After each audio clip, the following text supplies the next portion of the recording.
किराने की दुकान पे सामान लेने जाते हो ना छोटू भैया के यहाँ, या तुम्हारे घर शादी है या तुम्हारे घर दिवाली का त्योहार है, तो अपन सामान लेके आते कि नहीं किराने से, है ना। रोज तो तुम सामान लेने आते हो ना, 10-20 रुपए का सामान रोज लेके जाते हो। तो आज हम उसका हिसाब करना सीखेंगे ताकि दुकानदार तुमको बेवकूफ ना बना पाए, ठीक है ना। अब हम मान लो हमारे घर में दीपावली, क्या है दीपावली में क्या सामान लगता है ये बताओ पहले। सजावट।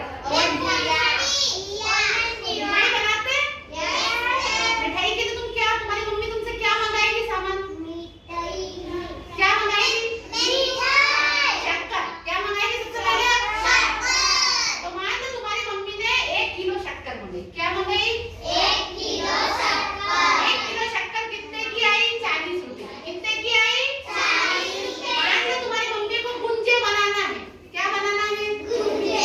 तो तुम्हारी मम्मी ने शक्कर मंगाई।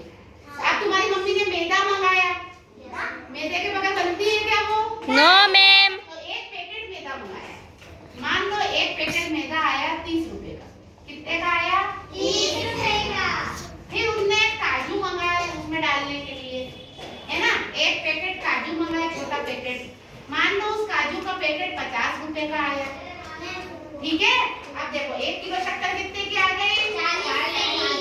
1 पैकेट मैदा कितने का आया, 1 पैकेट काजू कितने का आया, 1 पैकेट रवा मंगा लिया, उसमें भरोगे क्या तो मसाले में, 1 पैकेट रवा, 1 पैकेट रवा मान लो 30 रुपए का है, ठीक है ना। अब हम तुम दुकानदार को कितना पैसा दोगे सबको जोड़ो, 0 0 0 0, तो क्या आएगा नीचे, 0। 4 में 3 जोड़ो, 7 में 5 जोड़ो, 12 में फिर 3 जोड़ो, 15 लिख दिया मैंने, 15। कितने रुपए हो गए, 150 रुपए। मतलब तुमने दीपावली पे जो मिठाई बनाई उसके लिए सामान कितने का आया, 150 रुपए, 150 रुपए। 100 का नोट है, 50 का नोट, 150 रुपए। अब यही बात बोलो तो अगर अपन मिठाई लाते हैं, ठीक है, ये मिठाई बन गई।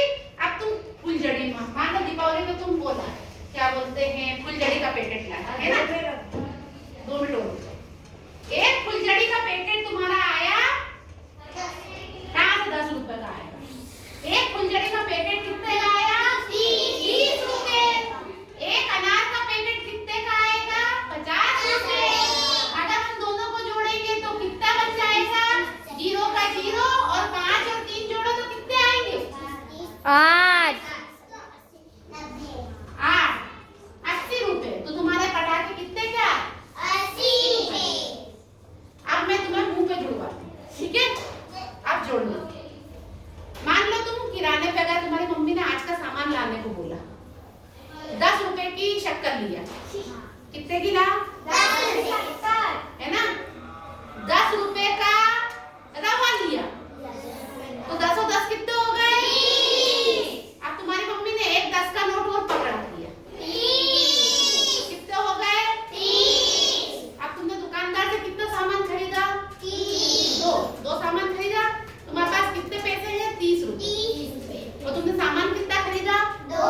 10 की शक्कर और 10 का रवा। तुम्हारे पास कितने पैसे बचना चाहिए, 10 रुपए बचना चाहिए। तो इसलिए किराने की दुकान पे जाके पहले से हिसाब जोड़ के जाया करो कि हम इतने का सामान लेंगे तो हमको इतने पैसे वापिस आएंगे। अब मैं तुमसे पूछती हूँ, मान लो तुम्हारी मम्मी ने 10 रुपए कापी के दिए, है ना, चलो अपन ये करते हैं 50 रुपए दिए तुम्हारी